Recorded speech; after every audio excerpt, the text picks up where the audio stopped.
Hey guys, it's Joe with LVV. I got a pretty cool video right now.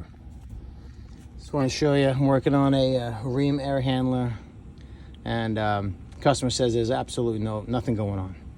So I'm looking at the wet switch and seeing maybe the wet switch was bad.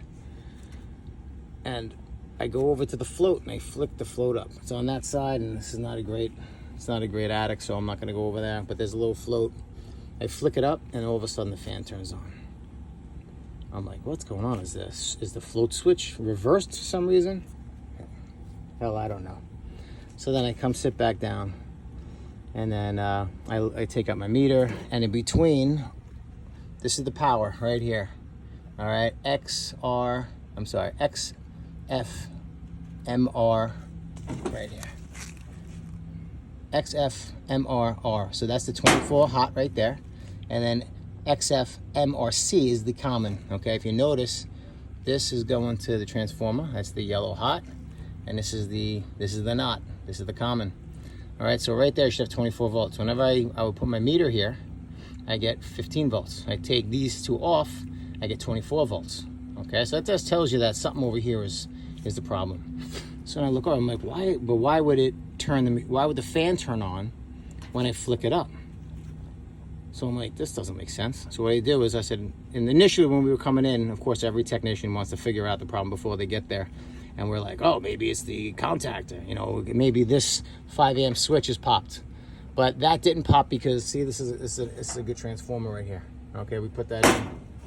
All right, and it keeps all this safe, because this will pop at 3 amps before it gets to that 5 amps. Okay, so anyway, so I disconnect the contactor. So this is the power going downstairs. See these two wires here? This is the brown, which is common. That's one side of the contactor. This is the other side of the contactor. It gets connected to the yellow on the thermostat right there. And this is the yellow right here. This is the yellow from the thermostat, and it gives power right here to going downstairs. And that will turn the condenser on. Now the video just cut out because my guy just called me. He said that the contactor downstairs, the coil is burning hot. So that's what's happening. The contactor coil downstairs is no good. So when I disconnected the yellow wire, this unit kicked right on. But you know what? That's because this switch was in between here. So when the switch was closed, all right, you were getting 15 volts over here because the coil downstairs is fried. Okay, so it was shorting everything out, and that's why this popped when we first initially got here. This was popped.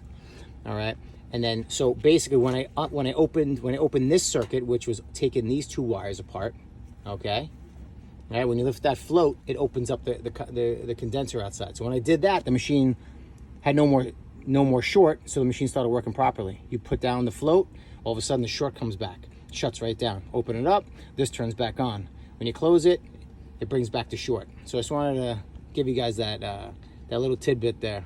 Okay, I wanted to help any guys out that you'd think that you're thinking in opposite land. Okay, where you take the wet switch, pull it up, and all of a sudden the unit starts to work. You're like, what's going on here? That's supposed to shut off when it goes up, but because the contactor is connected in between these wires, so these wires are connected in between these two.